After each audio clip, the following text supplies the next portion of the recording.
बिस्मिल्लाहिर्रहमानिर्रहीम। वो हमारी जो लास्ट स्लाइड थी वो digestion of carbohydrates and fats, यहाँ से हमने स्टार्ट करना था। स्टार्ट में मैंने आपको बताया था कि कार्बोहाइड्रेट्स जो होते हैं उनकी digestion started from your mouth. ठीक है जी, ये माउथ से ही कार्बोहाइड्रेट्स की डाइजेशन जो है वो स्टार्ट हो जाती है। इवन के एब्जॉर्प्शन भी स्टार्ट हो जाती है। आपका जो स्लाइवा के अंदर स्लाइवरी माइलेज होता है, ये इसको सिंपल कार्बोहाइड्रेट्स को डाइजेस्ट करना शुरू कर देता है यहीं से। इसके बाद जो कसर रह जाती है वो आकर आपकी पैंक्रियाटिक माइलेज जो है वो इसको सिंपल कार्बोहाइड्रेट्स में कन्वर्ट करना शुरू कर देता है। और तकरीबन इसकी डाइजेशन जो है वो स्मॉल इंटेस्टाइन के अंदर कंप्लीट हो जाती है। Pancreatic myelin converts all digestible polysaccharides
जाती है। बाकी ये राइट हाइपोकॉन्ड्रिक रीजन ये पूरा हिस्सा इसका, और ये इसका हिस्सा जो आ जाता है ये एपिगैस्ट्रिक रीजन में, और ये थोड़ा सा लेफ्ट हाइपोकॉन्ड्रिक रीजन में जाता है। ठीक है जी। और ये समझ लो कि बॉडी की सबसे बड़ी फैक्ट्री है ये।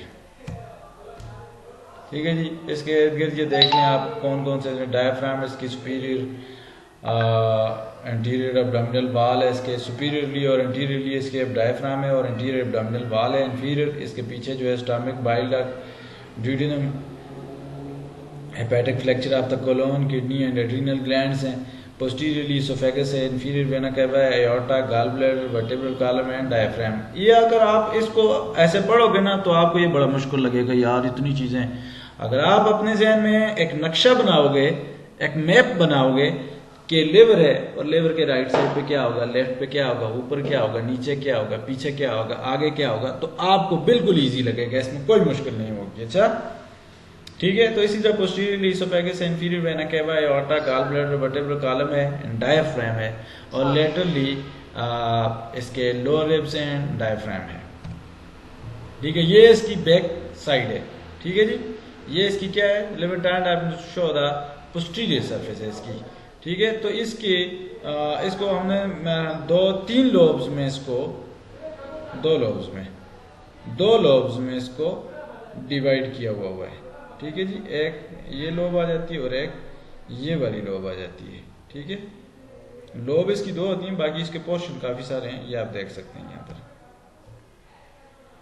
Lobes of liver has 4 lobes हैं इसकी। कितनी लोब्स हैं? 4 लोब्स हैं इसकी।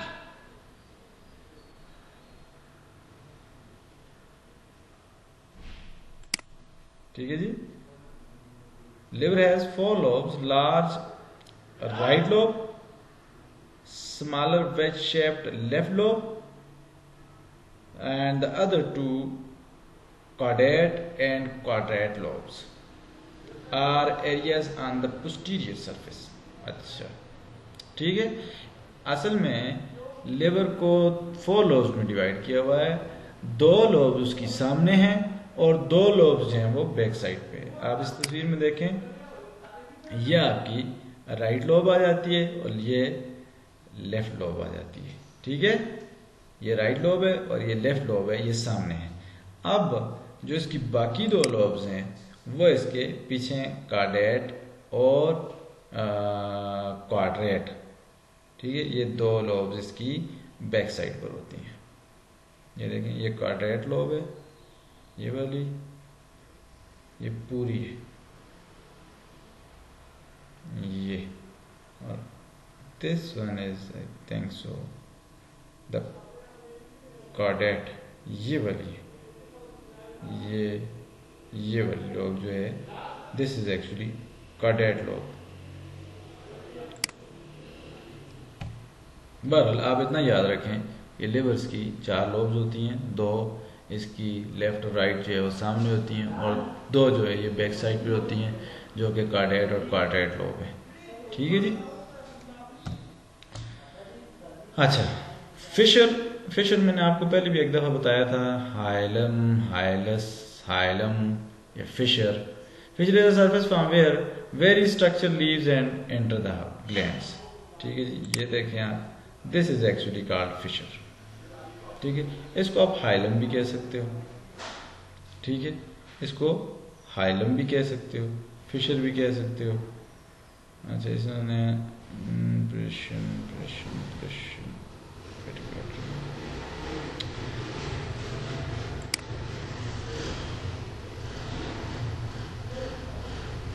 The portal vein enters, the hepatic artery enters, branches of the coeliac artery, ये सारी एंटर हो रही हैं।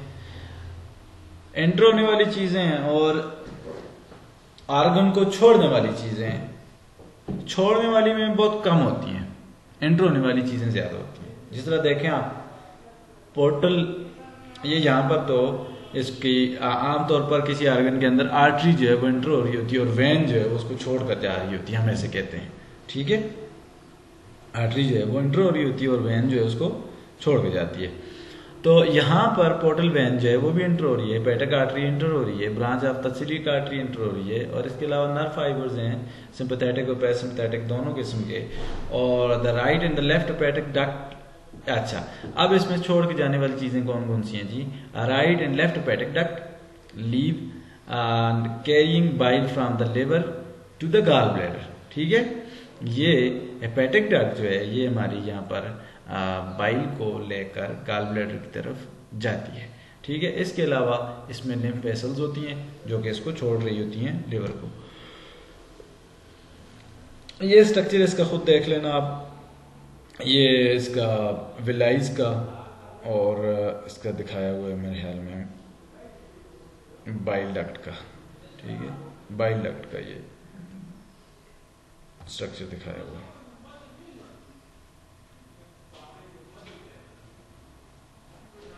अच्छा, ये जरूर आप देख लेना इसको, लिवर की जो लिवर के अंदर जो ब्लड का फ्लो है वो कहाँ से कैसे किस तरफ जा रहा है। ठीक है, मैं अगर इसको थोड़ा बड़ा करता हूँ तो ये आपको नजर नहीं आएगा फिर। ठीक है जी, अब यहाँ पर आप देखें blood in the liver and blood after leaving the liver. ठीक है जी,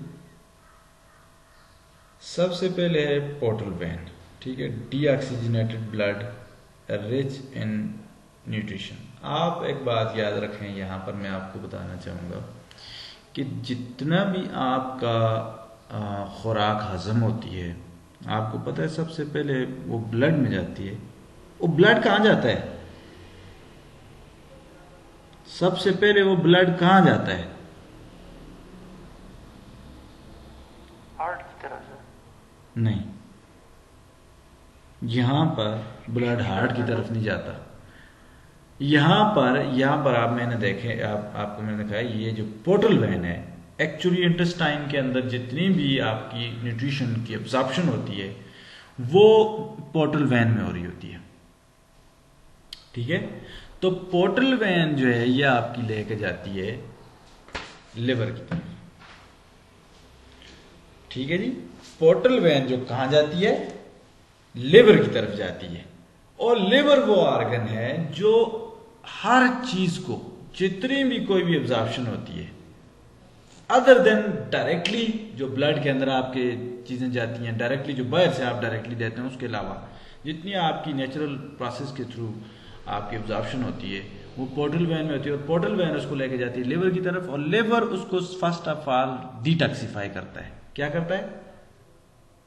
डिटॉक्सिफिकेशन करता है। उसके अंदर जितना भी टॉक्सिक मटेरियल है उसको वो खत्म करता है।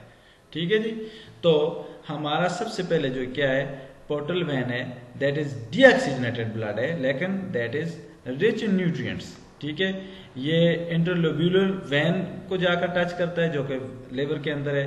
फिर छोटी छोटी बिल्कुल कैपिलरीज जिस तरह होती हैं उस तरह की ये साइनोसाइडल आर्टरीज इनको हम कहते हैं, साइनोसाइड्स कहते हैं। ये बिल्कुल छोटी छोटी कैपिलरीज की तरह होती हैं। ठीक है जी, ये उनमें कन्वर्ट हो जाता है। और यहां पर आगे सेंट्रल वेन में भी साइनोसाइडल आर्टरीज जो हैं ये सेंट्रल वेन में कन्वर्ट हो जाती हैं, और सेंट्रल वेन जो हेपेटिक वेन में चली जाती है। हेपेटिक वेन जो जाकर इंफीरियर वेना केवा को टच होती है, इंफीरियर वेना केवा जो है वो जाकर right atrium of the heart में चली जाती है। क्योंकि ये सारा जो है ये डीऑक्सीजनेटेड है। ठीक है, ये क्या है? ये डीऑक्सीजनेटेड है। ये सिर्फ हेपेटिक वायद आर्टरी है जो जाकर आपकी साइनोसाइड्स को अटैच होती है यहाँ पर, और ये यहाँ पर इसको जितना भी ऑक्सीजनेशन है वो यहाँ पर कर रही होती है। तो ये आपको याद रहेगा जब तक आप इसको देखोगे नहीं, पढ़ोगे नहीं, इसकी स्कीम को स्टडी नहीं करोगे। कब की हुई है?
लाइट आ गई?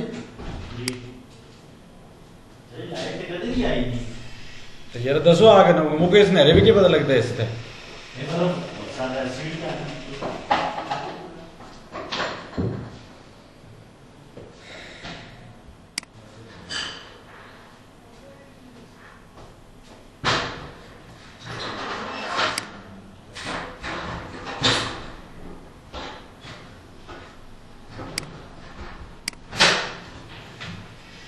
वो तो बड़ा भी यूज हो रहा था स्मार्ट हो गया यार नवान के लाओ ना भले फीस इधर तो भजे दे शुरू चूड़ी वाले चूड़ियां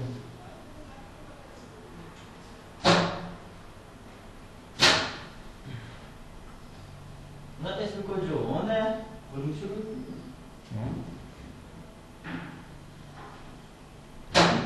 यार इसको दोबारा कुछ ना कर रहा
इसको किसके साथ लगा है? ये वो उसके साथ कौन सी है?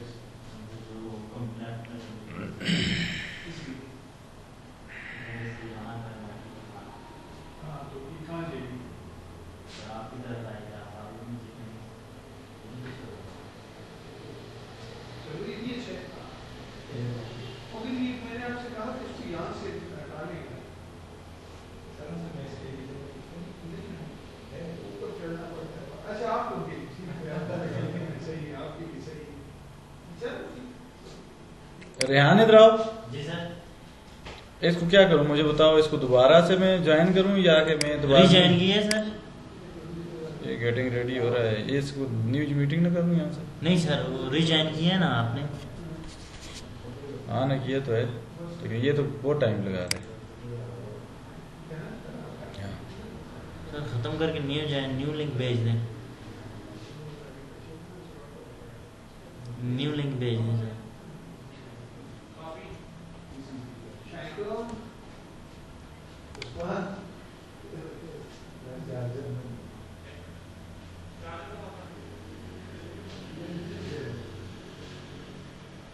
सर कटस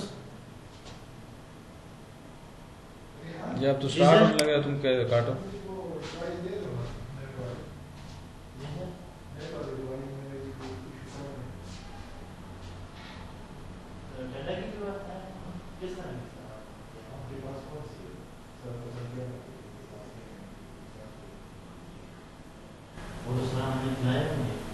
ये जो एक एग्जाम आने लगे हुए हैं एग्जाम आ तो आज से नहीं सर वो आपको दे बच्चे उसको यूज करते हैं बच्चे आ ही नहीं रहे तो सर जब आएंगे तो फिर क्या करेंगे वो फिर आप वापस दे देंगे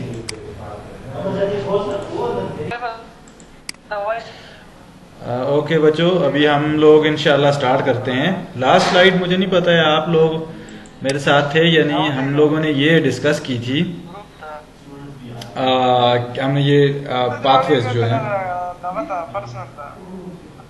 पाथवेज हमने डिस्कस की थी अपने अपने माइक आप बंद कर लें प्लीज ठीक है बीच में मत बोलें अभी तो ये आप देख लें आप यहाँ पर मैंने कहा था कि ये जो डीऑक्सीजनेटेड ब्लड है ये आपकी पोर्टल वेन के अंदर जो आपकी इंटेस्टाइन से आ रही होती है इसके अंदर डीऑक्सीजनेटेड ब्लड होता है, लेकिन that is rich in nutrients, ठीक है। और ये न्यूट्रिएंट्स को लेकर आगे आप देख लें बाइफर्केशन हो रही है, छोटी छोटी उसमें वेन्स में कन्वर्ट हो रही है, साइनोसाइड्स में कन्वर्ट होती है।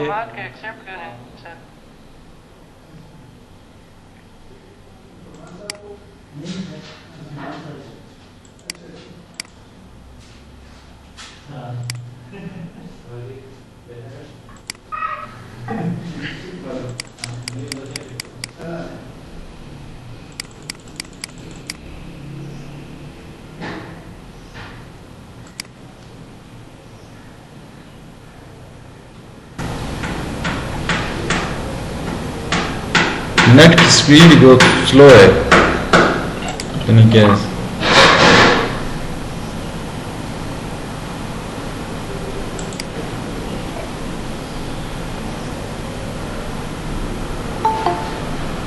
आप लोगों की स्लो है या यहाँ का प्रॉब्लम है, कुछ समझ नहीं आ रही है।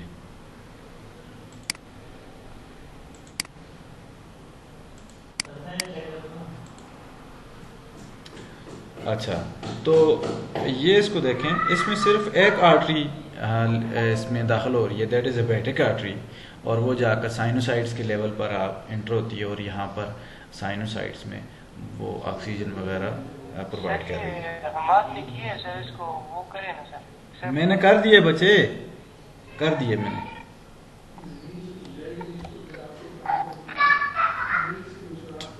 अभी हम देखते हैं कि फर्दर जो लिवर के फंक्शंस हैं वो कौन कौन से हैं, ठीक है जी।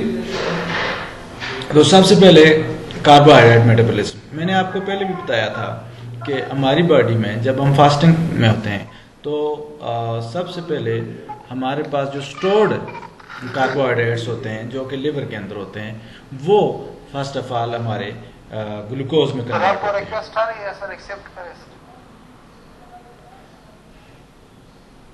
ग्लूकोज में कन्वर्ट होते हैं। अब ये कैसे कन्वर्ट होते हैं? For example, conversion of glucose to glycogen in the presence of insulin and converting liver glycogen back into glucose in the presence of glucagon। अब इसमें बहुत बड़ा फिनोमेना है, वो ये कि आपकी इंसुलिन क्या काम करती है। जो हम बात करते हैं कि पेंक्रियास से बीटा सेल्स हैं, और बीटा सेल्स जो है हमारे इंसुलिन को सिक्रीट आउट करते हैं, तो ये इंसुलिन काम क्या करती है? काम एक्चुअली ये करती है कि ये आपकी जो ब्लड के अंदर जितना भी आपका ग्लूकोज होता है, ग्लूकोज जो होता है उसको कन्वर्ट कर देती है ग्लाइकोजन की फॉर्म में एक, और दूसरा जो ग्लूकोज फ्री फॉर्म में घूम रहा होता है उसको सेल्स तक, सेल्स के अंदर लेके जाती है, और सेल्स उसको फिर यूज करते हैं, और जो एक्स्ट्रा बच जाता है उसको वो क्या करती है, ग्लाइकोजन की फॉर्म में कन्वर्ट कर देती है। और ग्लाइकोजन वो फॉर्म है जो स्टोर्ड फॉर्म है, ये स्टोर हो जाता है लिवर के अंदर। अब जो दूसरा हमारे पास हार्मोन है दैट इज ग्लूकागॉन, जो कि ये भी हमारे पेंक्रियास जो है इसको एक्सक्रीट आउट करता है।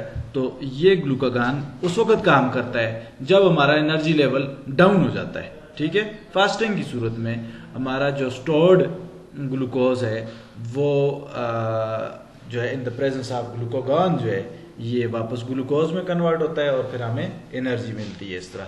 तो ये हमारे लिवर का बहुत बड़ा फंक्शन है। इसके अलावा लिवर जो है वो फैट की मेटाबॉलिज्म में भी हेल्प करता है। Desaturation of fat that is conversion of stored fat into the form in which it can be used by the tissues to provide energy. मैंने उस दिन आपसे बात की थी कि हमारा सबसे पहला जरिया है हमारी खुराक, जो हम खाते हैं वो हमें एनर्जी दे रही है। अगर हम रोज़े से हैं, हम नहीं खा रहे हैं चीज़, तो हमारा लिवर के पास कुछ स्टोर फॉर्म में चीज़ें मौजूद होती हैं जो हमें जो है प्रोवाइड करती है, एनर्जी प्रोवाइड करती है, जो ग्लाइकोजन की फॉर्म है वो ग्लूकोज में कन्वर्ट हो जाती है। अगर ये स्टोरेज भी हमारी ख़त्म हो जाए तो फिर हमारे पास जो है वो फैट रह जाती है। और फैट चूंकि हमारे पास स्टोरेज की फॉर्म में किस तरह से होती है, ये एडिपोज टिश्यूज की फॉर्म में होती है। जिस तरह आपके पेट के अंदर है, आपके थाइज में होती है, आपके जो है स्केपुला जो पीछे कमर पे जो है बैक पे आपकी जो है वो फैट जो है वो स्टोर पड़ी होती है। तो ये भी हमारा लिवर जो है इसको इस काबिल बनाता है, इसको डिसेचुरेशन करता है और ये इस काबिल बन जाती है कि हमारी एज ए एनर्जी जो है हम इसको यूज़ कर सकते हैं। ठीक है जी। इसके अलावा फैट जो है वो प्रोटीन मेटाबॉलिज्म का काम भी करती है, रिमूव प्रोटीन मेटाबॉलिज्म ये बड़ा ही इम्पॉर्टेंट है। ठीक है जी। ये जो मैं थोड़ी देर पहले आपको मैंने कुछ बताया था कि बिलिरुबिन जो है वो आगे स्टफ को यूरोबिलिरुबिन में कन्वर्ट होता है, तो यहाँ पर आपको ये थोड़ा बहुत समझ आ जाएगा कि ये प्रोटीन जो है इसका बाई प्रोडक्ट्स क्या क्या हो सकते हैं। Remove the nitrogenous portion from the amino acid. Amino acids में अमाइनो एसिड का एक पोर्शन होता है जिसको हम नाइट्रोजनस पोर्शन कहते हैं, और ये नाइट्रोजनस पोर्शन जो है इसको अमाइनो एसिड से अलग होना चाहिए। जब ये तकसीम होता है प्रोटीन छोटे छोटे इसमें अमाइनो एसिड्स में, तो इसमें नाइट्रोजनस पोर्शन को अलग होना चाहिए। ठीक है, क्योंकि इसका जो बाई प्रोडक्ट है नाइट्रोजनस पोर्शन का वो होता है यूरिया। ठीक है जी। और यूरिया जो है इसको बाहर निकलना चाहिए बॉडी में, ये स्टे इसको हम नहीं करनी, क्योंकि ये यूरिया जो है ज़्यादा अगर स्टे हो जाए तो ये टॉक्सिक होता है। ठीक है जी। तो यूरिया जो है इसको स्क्रीट आउट हो जाना चाहिए। और ये किसका बाई प्रोडक्ट है? ये नाइट्रोजन का। नाइट्रोजन कहाँ से आता है? ये आपके अमाइनो एसिड्स और प्रोटीन से आता है। ठीक है। Break down genetic material of the worn out cells of the body to form uric acid which is excreted in the urine. ये वही बात, सेम वही बात की है जो ऊपर हमने की थी कि जो आपके सेल्स जो हैं वो डिस्ट्रॉय हो जाते हैं, तो उनकी जो कुछ करामत चीज़ें होती हैं जो कि कौन सी हो सकती हैं, जेनेटिक मटेरियल है, वो उसका यूज़ कर लेते हैं, दोबारा से लिवर उसको यूज़ करता है। ठीक है जी। Worn out cells of the body to form uric acid which is excreted in the urine. ठीक है। बहुत सारी चीज़ें उसमें इस्तेमाल के काबिल होती हैं, वो इस्तेमाल हो जाती हैं, और जो इस्तेमाल के काबिल नहीं होती हैं वो यूरिक एसिड की फॉर्म में एक्सक्रीट हो जाती हैं। फिर है जी transamination. Remove the nitrogenous portion of the amino acids and attach it to other carbohydrates molecules. ठीक है। इसको हम ट्रांसअमीनेशन कहते हैं। ठीक है जी। ट्रांसअमीनेशन में ये होता है कि नाइट्रोजनस पोर्शन जो है वो अमाइनो एसिड्स का अलग हो जाता है, और ये नाइट्रोजनस पोर्शन जो है ये दूसरे किसी कार्बोहाइड्रेट मॉलिक्यूल के साथ जाकर अटैच हो जाता है। ठीक है जी। इसको ट्रांसअमीनेशन कहते हैं। Synthesis of plasma protein most of the blood clotting factors from the available amino acids occurs in the liver. अच्छा, ये जो बाकी अमाइनो एसिड बच जाता है ना, तो इसमें ये आगे यूज़ होता है। फिर और क्या यूज़ इसका होता है? इसमें से प्लाज्मा प्रोटीन्स बनती हैं, ब्लड क्लॉटिंग फैक्टर्स बनते हैं। और ब्लड क्लॉटिंग फैक्टर्स वो होते हैं जो आपके ब्लड को क्लॉट करने में हेल्प करते हैं। ठीक है जी।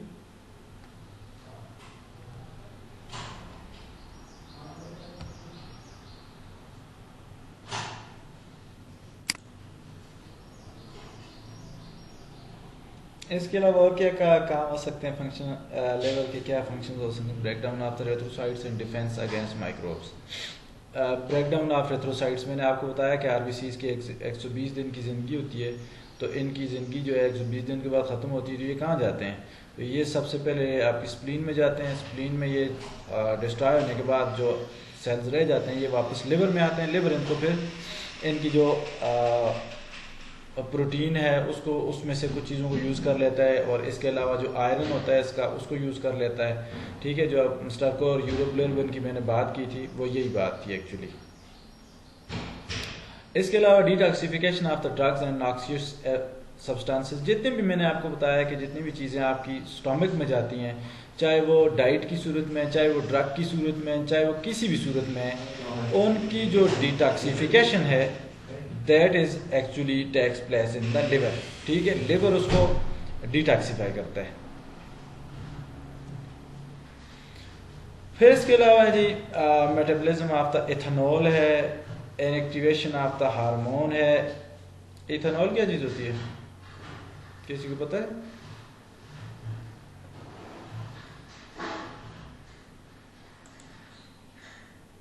हाँ जी, इथेनॉल क्या चीज़ होती है? तो कोई बोलेगा?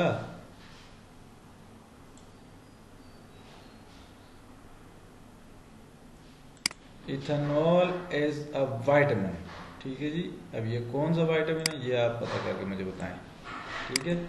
फिर है inactivation of the hormones, synthesis of the vitamin A from carotene. ऐसे विटामिन ए बनाता है कैरोटीन से। Carotene is a type of protein. ठीक है, ये भी प्रोटीन की किस्म होती है। और फिर इसके अलावा प्रोडक्शन ऑफ हीट, आपके जिस्म के अंदर जो हरारत पैदा होती है, इसका भी एक बहुत बड़ा जरिया है आपका लिवर। ठीक है जी।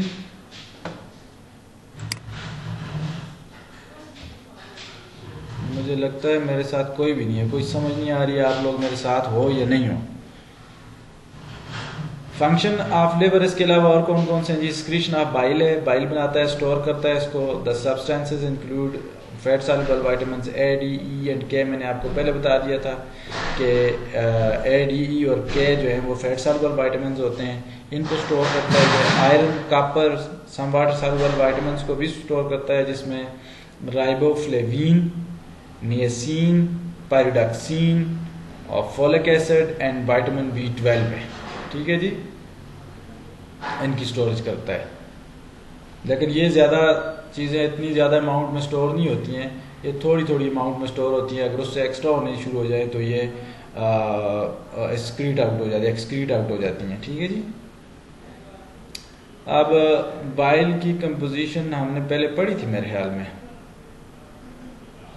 इसके अंदर वाटर, म्यूकस, बाइल पिगमेंट्स, ये हमने पढ़ लिया है। दोबारा क्यों आ गई स्लाइड? ये बिली ट्रैक है।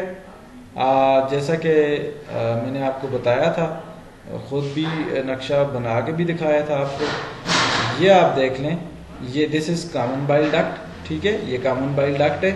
ये जो यहाँ से ये गॉल ब्लैडर है, गॉल ब्लैडर से ये जो डक्ट आ रही है इसको हम सिस्टिक डक्ट कहते हैं। क्या कहते हैं इसको? हम सिस्टिक डक्ट कहते हैं। और ये जो आ रही है आपकी ये डक्ट, ये कॉमन बाइल डक्ट है। सॉरी, ये वाली कौन सी है?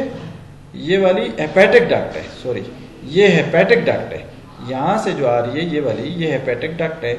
और ये सिस्टिक डक्ट के साथ मिलकर आगे कॉमन बाइल डक्ट बनाती है। और ये कॉमन बाइल डक्ट जो है ये आकर आपकी जो पेंक्रियाटिक डक्ट है उसके साथ आकर मिलती है। और ये एरिया, ये हिस्सा, इसको मैंने कहा था दिस इज हेपेटोपेंक्रियाटिक एम्पुला। और यहीं पर एक स्फिंक्टर लगा होता है, यहाँ पर आगे, उसको हेपेटोपेंक्रियाटिक स्फिंक्टर कहा जाता है। और इन दोनों की सिक्रीशन जो है ये आपकी ड्यूडिनम के अंदर आ जाती हैं। Duodenum is the first part of the small intestine, जो कि छोटा सा एक हिस्सा होता है ड्यूडिनम। उसके बाद आपके आगे ज्यूजिनम और इलियम स्टार्ट हो जाते हैं।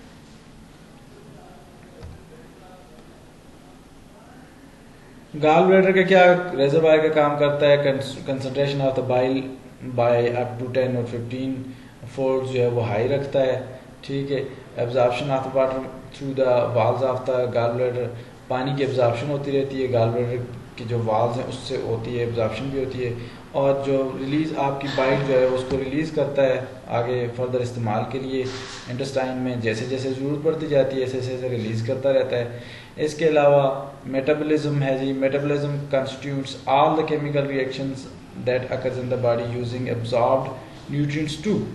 मेटाबॉलिज्म कह रहा है कि मेटाबॉलिज्म जितना भी बॉडी के अंदर जितने भी प्रोसेस केमिकल रिएक्शंस हो रहे हैं वो सारे मेटाबॉलिज्म के अंदर आते हैं। और अगर न्यूट्रिएंट्स हैं तो उनके साथ जो हो रहा है, जो भी चीज़ है वो मेटाबॉलिज्म के अंदर आ रही है। अच्छा, ये कैसे एनर्जी प्रोवाइड करते हैं जी? Energy provides energy by chemical oxidation of nutrients. ठीक है, केमिकली ऑक्सीडाइज होते हैं जब न्यूट्रिएंट्स, तो वो आगे एनर्जी प्रोवाइड करते हैं। Make new or replacement body substances. ठीक है, या नए चीज़ें बनाते हैं बॉडी के अंदर या फिर उसको रिप्लेस करते हैं। ठीक है जी। कैटाबॉलिज्म क्या चीज़ है? कैटाबॉलिज्म ये है, this process break down the large molecules into small ones releasing chemical energy stored in the ATP form. ठीक है जी। इसका काम ये है कि ये तोड़ कर छोटी चीज़ों में छोटी करता है, ठीक है। कैटाबॉलिज्म में छोटी होती हैं चीज़ें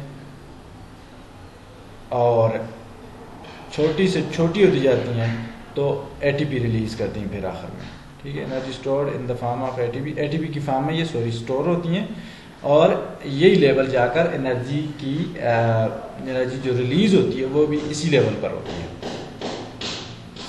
एनाबॉलिज्म क्या चीज़ है जी? ये बिल्डिंग ब्लॉक्स यानी कि बिल्डिंग अप है, चीज़ों को बड़ा बनाना है। Building up or synthesis of large molecules from smaller ones and requires source of energy, ठीक है जी। इसमें एनर्जी की ज़रूरत पड़ती है और ये फॉर एग्जांपल आपकी छोटे छोटे अमीनो एसिड जब मिलकर प्रोटीन बनाएंगे तो this is one of the example of anabolism, ठीक है। इसी तरह फैटी एसिड्स मिलकर फैट्स बनाएंगी तो ये एनाबॉलिज्म है, ठीक है जी। इसी तरह मोनोसेक्राइड्स जो हैं वो जाकर डाई बनाएंगे, पॉलीसेक्राइड्स बनाएंगे तो ये क्या होगा? ये एनाबॉलिज्म हो जाएगा।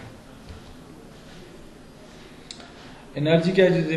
Express in the units of work joules. आपको पता है, आपने पढ़ा हुआ है, किलो कैलोरीज की फॉर्म में इसको हम भी शो करते हैं। किलो कैलोरीज की फॉर्म में kilocalorie is the amount of heat required to raise the temperature of 1 litre of water by 1 degree celsius, ठीक है जी। ये किलो कैलोरीज की डेफिनेशन बताई हुई है, यहाँ पे इसको रट लेना याद करनी है, ठीक है। और 1 किलो कैलोरी जो है इज इक्वल टू 4184 जूल्स के बराबर होती है, ठीक है। And that 4184 joules are equal to 4.184 kilojoules, ठीक है जी। इसके बराबर होते हैं एनर्जी बैलेंस जो है, energy balance is equal to energy gain and energy use, ठीक है। कितनी आपने एनर्जी हासिल की और कितनी आगे इस्तेमाल की, this is called energy balance. Metabolic rate जो है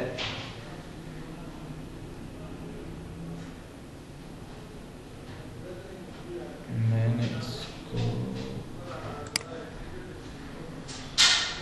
तो ये रिकॉर्ड नहीं हो सका जितना बोला है मैंने, अभी रिकॉर्ड कराना शुरू किया। बहरहाल ये बीच में से 4 5 6 स्लाइडें जो हैं वो रिकॉर्ड नहीं हो सकी हैं, इनको खुद देख लेना। अच्छा, तो एनर्जी बैलेंस की हम बात करें। एनर्जी बैलेंस जो है वो एनर्जी कितनी गेन की और एनर्जी कितनी यूज़ की, इसका जो डिफरेंस है दैट इज़ एक्चुअली बैलेंस, ठीक है। मेटाबॉलिक रेट क्या होती है? Rate at which energy is release from the fuel molecules inside the cell. Metabolic rate ये होता है कि आपकी जो सेल्स हैं उनसे एनर्जी कितनी तेज़ी के साथ निकल रही है, एनर्जी रिलीज कितनी तेज़ी के साथ हो रही है, उसको हम मेटाबॉलिक रेट कहते हैं। बेसल मेटाबॉलिक रेट क्या होता है? रेट ऑफ BMR, इसको हम आमतौर पर BMR के नाम से याद रखते हैं, basal metabolic rate of metabolism when the individual is at rest in a warm environment and is in the post absorptive state। इसका मतलब ये है कि बंदा जो है वो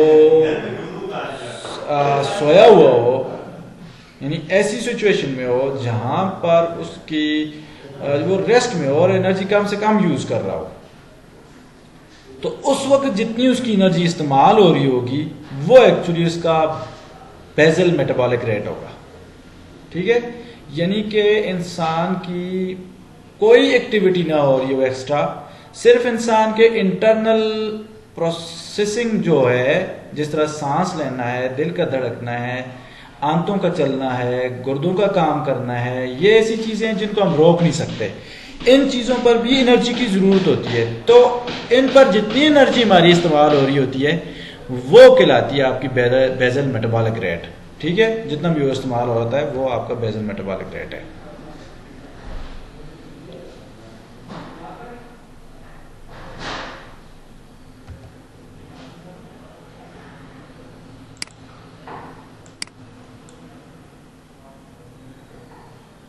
ये लास्ट स्लाइड है जी। Affecting the basal metabolic rate को कौन कौन सी चीज़ें अफेक्ट कर सकती हैं? एज है, जेंडर है, वेट, हाइट है, प्रेगनेंसी में lactation, injection of the food, muscular activity, elevated body temperature. ये बहुत इंपॉर्टेंट स्लाइड है। एलिवेटेड बॉडी टेम्परेचर है, एक्सेस थायराइड हार्मोन, स्टारवेशन, ठीक है। अब क्या इफेक्ट क्या पड़ता है इनका, फॉर एग्जाम्पल स्टारवेशन है तो ये बेजल मेटाबॉलिक रेट को कुव्वत कम कर देगी, ठीक है, मेटाबॉलिक रेट को कम कर देगी, क्योंकि स्टारवेशन ऑलरेडी स्टारवेशन है तो डिक्रीज हो जाएगा मेटाबॉलिक रेट, इसमें एनर्जी कम यूज़ होगी। एक्सेसिव थायराइड हार्मोन जो है वो इंक्रीज कर देते हैं, टेम्परेचर जो है वो भी इंक्रीज कर देता है, एक्टिविटी आप कर रहे हैं वो भी इंक्रीज कर देती है, और अगर ज़्यादा आप खुराक ले रहे हैं तो वो भी इंक्रीज कर देगी आपके मेटाबॉलिक रेट को। प्रेगनेंसी लैक्टेशन जो है ये भी इंक्रीज करती है। हाइट वेट जो है वो रिलेटिवली, जिस तरह फॉर एग्जांपल ज़्यादा हाइट होगी तो ज़्यादा होगा, मतलब ये जो चीज़ ज़्यादा होगी तो वो ज़्यादा इंक्रीज करेगी ना, relatively higher in small people.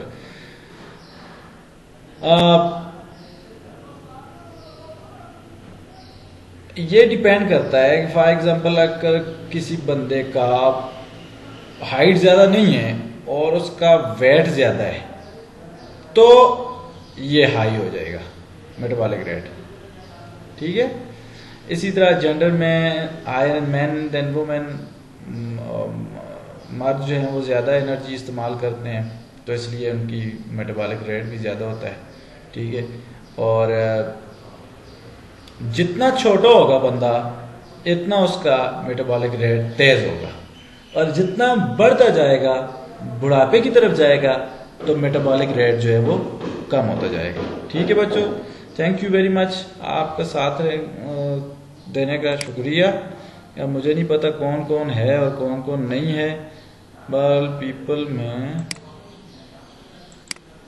ये तो ज़ाया गई, सब कुछ ज़ाया गया,